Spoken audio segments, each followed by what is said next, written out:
Então, bom dia. Vou enviar-vos, desta vez, de uma maneira diferente, as explicações sobre as leituras. Vou experimentar um áudio, até para aquelas pessoas que são um bocadinho mais preguiçosas, para poderem acompanhar a leitura e, ao mesmo tempo, irem ouvindo a pequena reflexão. Vamos então começar com a nossa oração, em nome do Pai, do Filho e do Espírito Santo. Amém. Enviai, Senhor, o vosso Espírito Santo, para que Ele seja o condutor das nossas ações. Ele nos leva até Ti, que és o Pai Todo-Poderoso, unidade do Filho e com o Espírito Santo. Amém. Glória ao Pai, ao Filho e ao Espírito Santo, como era no princípio, agora e sempre. Amém. Vou começar por ler as leituras e depois faremos uma pequena reflexão. Então, vamos então começar. Primeira leitura. Leitura do livro de Jeremias. Diz o Senhor: Ai dos pastores que perdem e dispersam as ovelhas do meu rebanho. Por isso assim fala o Senhor Deus de Israel, aos pastores que apacentam o meu povo. Dispersaste as minhas ovelhas e as escorraçaste sem teres cuidado delas. Vou ocupar-me de vós e castigar-vos. Pedir-vos contas das vossas más ações. Oráculo do Senhor. Eu mesmo reunirei o resto das minhas ovelhas, de todas as terras onde se dispersam, e as farei voltar às suas pastagens, para que cresçam e se multipliquem. Dar-lhes-ei pastores que as apacentem, e não mais terão medo nem sobressalto, nem se perderá nenhuma delas. Oráculo do Senhor. Dias virão, diz o Senhor, em que farei surgir para David um rebento justo. Será um verdadeiro rei e governará com sabedoria. Há de exercer no país o direito e a justiça. Nos seus dias, Judá será salvo e Israel viverá em segurança. Este será o seu nome. O Senhor é a nossa justiça. Palavra do Senhor. O Salmo responsorial, número 23, que responde: O Senhor é meu pastor, nada me faltará. O Senhor é meu pastor, nada me falta. Leva-me a descansar em verdes prados, conduz-me às águas refrescantes. Reconforta a minha alma. Ele me guia por sendas direitas, por amor do seu nome. Ainda que tenha de andar por vales tenebrosos, não temerei nenhum mal, porque vós estáis comigo. O vosso cajado e o vosso báculo me enchem de confiança. Para mim preparais a mesa à vista dos meus adversários. Com óleo me perfumais a cabeça e o meu cálice transborda. A bondade e a graça hão de acompanhar-me todos os dias da minha vida, e habitarei na casa do Senhor para todo o sempre. O Senhor é meu pastor, nada me faltará. Se tivesse aqui a Mariette, poderia cantar. A segunda leitura. Leitura da Epístola do Apóstolo São Paulo aos Efésios. Irmãos, foi em Cristo Jesus que vós, outrora longe de Deus, vos aproximastes dele, graças ao sangue de Cristo. Cristo é de facto a nossa paz. Foi ele que fez de judeus e gregos um só povo e derrubou o muro da inimizade que os separava. Anulado pela imolação do seu corpo, a lei de Moisés com as suas prescrições e decretos, e assim, de uns e outros, ele fez em si próprio um só homem novo, estabelecendo a paz pela cruz, reconciliou com Deus uns e outros, reunidos num só corpo, levando em si próprio a morte e a inimizade. Cristo veio anunciar a boa nova da paz. Paz para vós que estáveis longe e paz para aqueles que estavam perto. Por ele, uns e outros, podemos aproximar-nos do Pai num só Espírito. Palavra do Senhor. O Evangelho de Nosso Senhor Jesus Cristo segundo São Marcos. Naquele tempo, os apóstolos voltaram para junto de Jesus e contaram-lhe tudo o que tinham feito e ensinado. Então Jesus disse-lhes: Vinde comigo para um lugar isolado e descansai um pouco. De facto, havia sempre tanta gente a chegar e a partir que eles nem tinham tempo de comer. Partiram então de barco para um lugar isolado, sem mais ninguém. Vendo-os afastar-se, muitos perceberam para onde iam, e de todas as cidades acorreram a pé para aquele lugar, e chegaram lá primeiro que eles. Ao desembarcar, Jesus viu uma grande multidão e compadeceu-se de toda aquela gente, porque eram como ovelhas sem pastor, e começou a ensinar-lhes muitas coisas. Palavra do Senhor. Palavra da salvação. Peço desculpa. Vamos então começar a nossa pequena reflexão. A primeira leitura, como podemos perceber, é do profeta Jeremias. O profeta Jeremias é o profeta que sofre o enamoramento por Jesus, pelo próprio Deus. O profeta Jeremias é aquele que no capítulo 20 do seu livro, que convido-vos todos a lerem, no capítulo 20, versículo 7, ele diz: seduziste-me, Senhor, e eu me deixei seduzir. Sou objeto de tu me dominastes e vencestes. Sou objeto de contínua irrisão e todos escarnecem de mim. Todas as vezes que falo é para proclamar violência e opressão. A palavra do Senhor tornou-se para mim motivo de insulto e escárnios, dia após dia.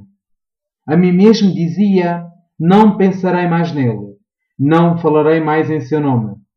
Mas no meu coração, a sua palavra era um fogo devorador, encerrado nos meus ossos. Esforçava-me por contê-lo, mas não podia. Então é neste amor que o profeta Jeremias é convidado desde cedo a esta missão de ser profeta. O profeta vive continuamente uma perseguição, como ele próprio relata no seu grande amor. E na leitura de hoje, Deus fala através do profeta Jeremias. O profeta Jeremias é um profeta que aparece no fim do reinado de Judá. É um profeta que aparece no meio de uma guerra. É um profeta que aparece quando todos os chefes religiosos, quando os reis se esqueceram que tinham que apacentar o povo. Que até Deus parecia que se tinha esquecido do povo de Israel. Se tinha esquecido do povo de Judá. E eis que Deus fala novamente. Deus fala e diz ao profeta Jeremias, que depois terá que dizer a nós todos, que irá ocupar-se severamente de todos aqueles reis, daqueles chefes das sinagogas, daqueles chefes religiosos, que se irá ocupar severamente deles, que irá puni-los. Por sua vez, faz uma promessa. Que dias virão, diz o Senhor, em que farei surgir para Davi um rebento justo. Será um verdadeiro rei e governará com sabedoria. Há de exercer no país o direito e a justiça. Nos seus dias Judá será salvo e Israel viverá em segurança. Este será o seu nome. O Senhor é nossa justiça. Pois então, esta profecia remete-nos a Jesus Cristo, o belo e bom pastor, que todos congrega no mesmo aprisco. O pastor que dá a vida pelas suas ovelhas. O pastor que de tão belo que é no seu ministério, no ministério da cruz, que todos atrai a si mesmo. É aquele pastor que se enche de compaixão porque olha para o povo. E o povo está como uma ovelha desgarrada, como uma ovelha sem pastor. Então, esta é a profecia do profeta Jeremias a anunciar Jesus Cristo, o bom e belo pastor. Como resposta, temos este salmo, se calhar o mais conhecido por toda a gente. O Senhor é meu pastor, nada me faltará. É um salmo belíssimo, que ao lê-lo não há muito por explicar, porque está lá tudo escrito. Não podemos deixar-nos agora levar num sentimentalismo melancólico que nos faz dispersar de facto de que este pastor quer que estas ovelhas conheçam a voz do pastor e saibam seguir as ordens do seu pastor. A leitura aos Efésios, como já na semana passada vos tinha indicado, a Epístola aos Efésios remete-nos para a teologia paulina. Remete-nos para o grande fundamento de São Paulo. Aquele que fala na Igreja Imaculada. Aquele que fala que todos os povos são um só corpo, cujo Cristo é a cabeça. Este pastor que foi profetizado por Jeremias que foi exaltado por David, chamando ao Senhor o bom pastor, o belo pastor, eis que agora passamos a profecia à ação. O que fez então este belo pastor? O que fez Jesus Cristo? Congregou os gregos, congregou os judeus. Aqueles que viviam numa inimizade sem paralelo. Eis que são congregados. Não por ações humanas, não por palavras humanas. Mas esta congregação é dada no sangue de Cristo, derramado na cruz do Calvário. Esta aliança não pode jamais ser quebrada. O caminho foi indicado para os homens. Compete-nos agora saber se queremos ou não queremos. Mas que não nos esqueçamos que o ministério deste pastor, deste poderoso pastor Jesus Cristo, é consumado, é perpetuado na cruz do Calvário, que chega aos nossos dias, a mesma cruz do Calvário chega aos nossos dias através da Santa Missa. É lá que devemos ser atraídos para este belo pastor, como nos relatava São João no seu Evangelho na Quaresma. Eu sou bom pastor. Aqueles que entrarem por mim, não mais se vão perder. O Evangelho. O Evangelho é uma continuação do Evangelho da semana que passou.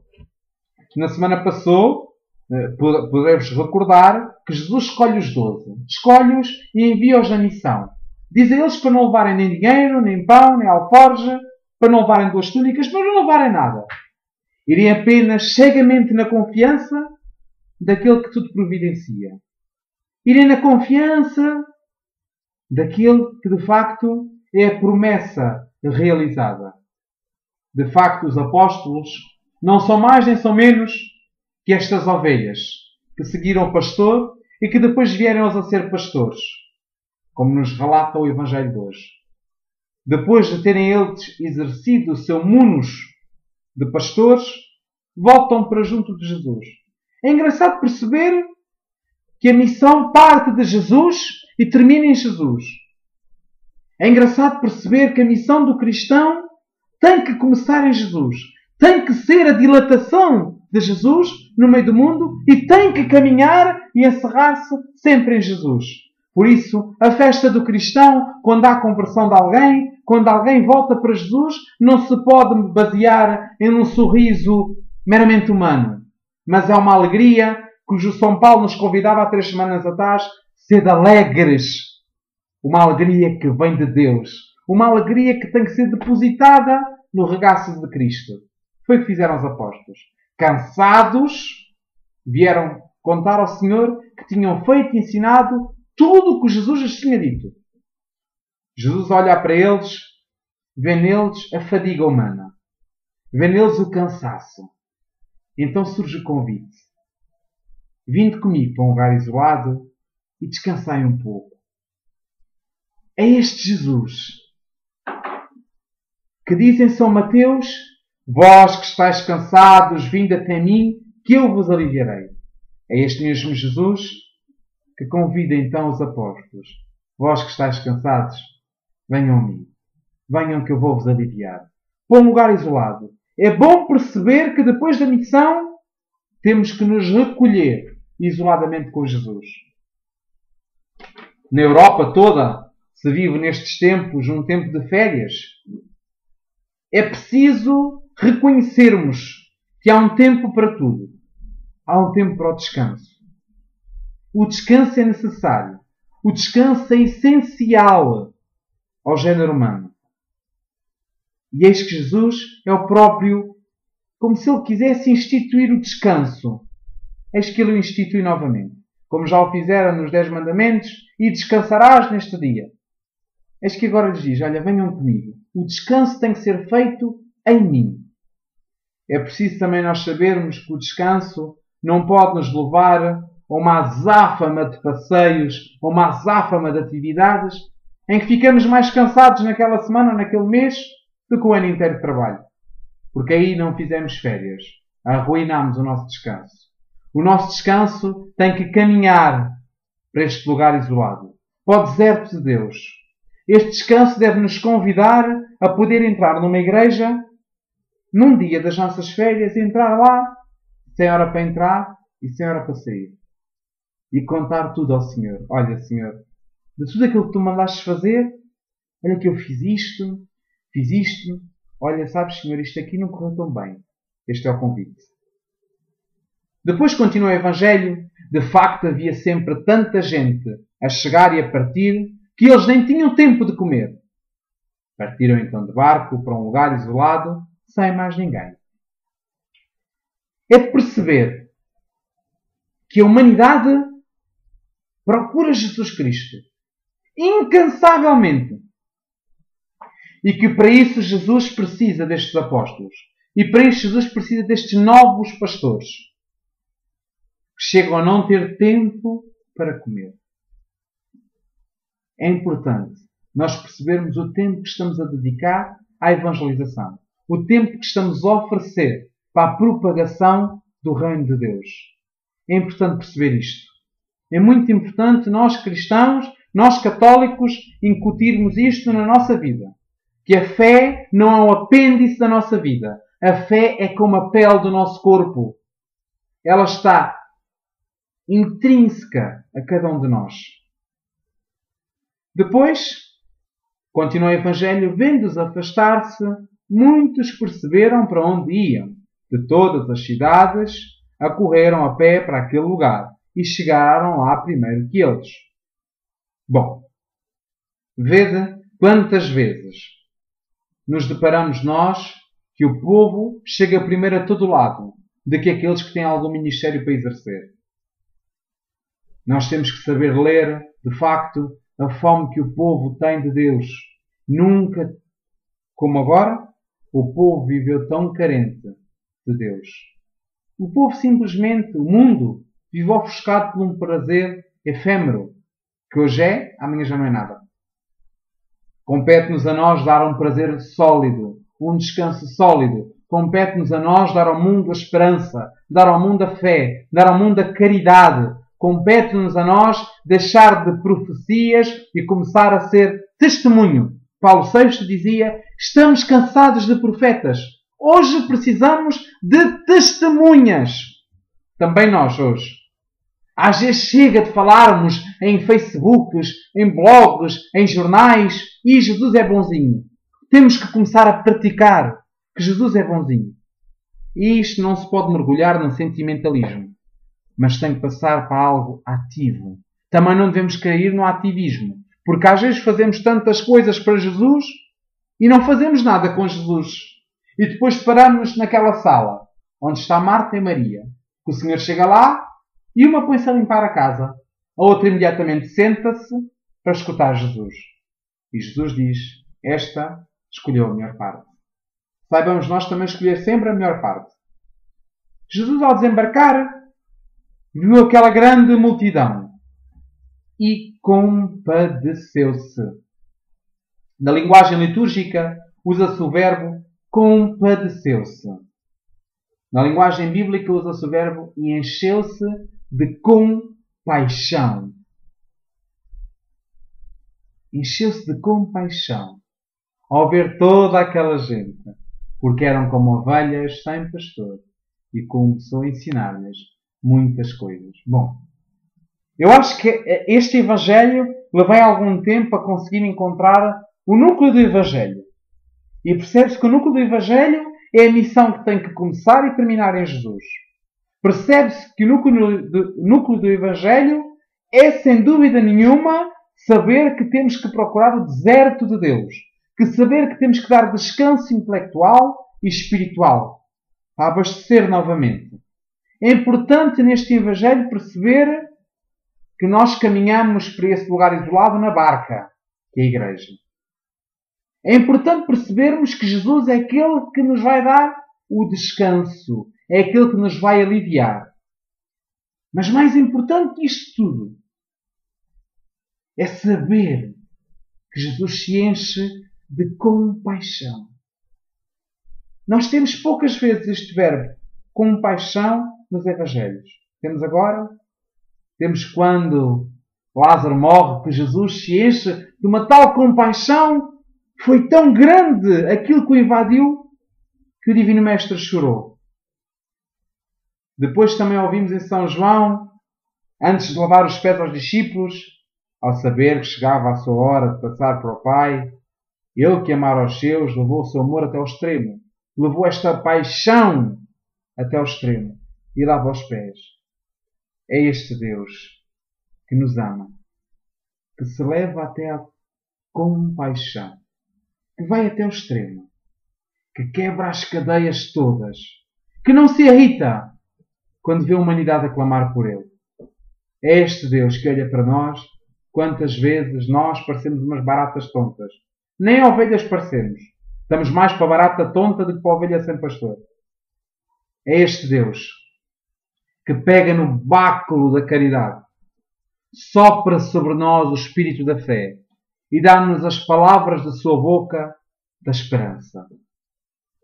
É este Deus que nos alivia. É este Deus que nos alimenta. É este Deus que, como fez àquele povo, começou a ensinar-lhes muitas coisas. Se a gente pensasse que coisas seriam estas, ficaríamos extasiados em tal amor. É este Deus também a nós nos convida a ouvir a sua palavra, a meditar, a mergulhar na sua palavra. Sem dúvida nenhuma, que deixo-vos então aqui esta reflexão. Espero que tenham gostado e queria saber depois o vosso feedback, se serve, se não serve, desta maneira. Ok? Então vamos terminar também novamente com a nossa oração. Em nome do Pai, do Filho e do Espírito Santo. Amém. Senhor Pai Santo, que te revelas na boca do teu Filho, o Verbo encarnado, aquele que é o bom pastor. Dá-nos, Senhor, um espírito firme, para que possa levar à perfeição em nós a caridade, a esperança e a fé robusta, a fim de sermos nós amparados, consolados, no regaço do poderoso pastor. Em nome do Pai, do Filho e do Espírito Santo. Amém.